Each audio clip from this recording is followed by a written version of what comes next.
Pemirsa, KPU Kota Prabu Muli telah menetapkan daftar pemilih tetap atau DPT di Kota Prabu Muli. Untuk mengetahui bahwa kita telah terdaftar atau tidaknya di DPT, bisa mengecek dengan melalui DPT online. Jika masih ada warga yang belum terdaftar, silakan melapor ke pihak jajaran KPU Kota Prabu Muli. Sama-sama kami lihat, kami membawa.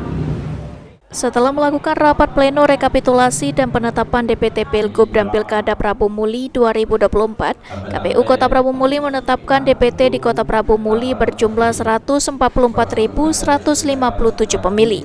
Dari jumlah 144.157 DPT, terdiri dari 73.195 pemilih perempuan dan 70.962 pemilih laki-laki yang tersebar di 37 kelurahan desa dari 281 TPS. Namun jika warga belum terdaftar di DPT dengan mengecek melalui DPT online, bisa melapor ke pihak KPU Kota Prabu Muli dan jajaran seperti PPK dan PPS. Ketua KPU Prabu Muli Marta Dinata mengatakan, untuk warga yang melapor belum masuk DPT akan dimasukkan sebagai daftar pemilih tambahan.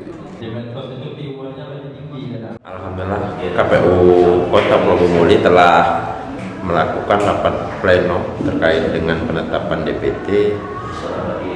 DPT Kota Prabu Muli setelah ditetapkan, yaitu 144157. Jika ada warga yang belum terdaftar di DPT, gimana itu? Setelah penetapan DPT ini, KPU akan membuka yaitu adalah daftar pemilih tambahan. Jadi DPT itu masih, untuk pemilihnya itu masih bergerak. Jadi untuk yang belum terdata itu bisa di daftar pemilih tambahan. Dan nanti bagi warga yang memiliki KTP Kota Prabu Muli, itu nanti akan ada yang namanya daftar pemilih khusus dengan melampirkan KTP elektronik. Anggi Perkasa, PAL TV.